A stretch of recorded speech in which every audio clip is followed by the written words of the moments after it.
मछली को इंग्लिश में फिश कहते हैं, हम आपको बड़ा मिस करते हैं। मछली को इंग्लिश में फिश कहते हैं, हम आपको बड़ा मिस करते हैं। हमसे पहले कोई ना कर दे विश, इसलिए सबसे पहले आपको कर रहे हैं दिल से विश। Happy new year 2021। इस रिश्ते को यूं ही बनाए रखना, दिल में यादों को चिराग जलाए रखना। इस रिश्ते को यूं ही बनाए रखना, दिल में यादों को चिराग जलाए रखना। बहुत प्यारा सफर रहा 2020 का, बस ऐसे ही 2021 में बनाए रखना। 9 वर्ष की हार्दिक शुभकामनाएं।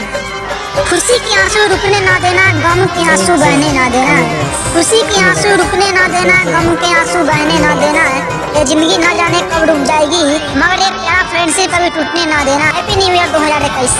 लक्ष्मी का हाथ हो सरस्वती का साथ हो, लक्ष्मी का हाथ हो सरस्वती का साथ हो। गणेश का निवास हो और लक्ष्मी का आशीर्वाद हो, गणेश का निवास हो और लक्ष्मी का आशीर्वाद हो। आपको जीवन में प्रकाश ही प्रकाश हो। Happy new year 2021।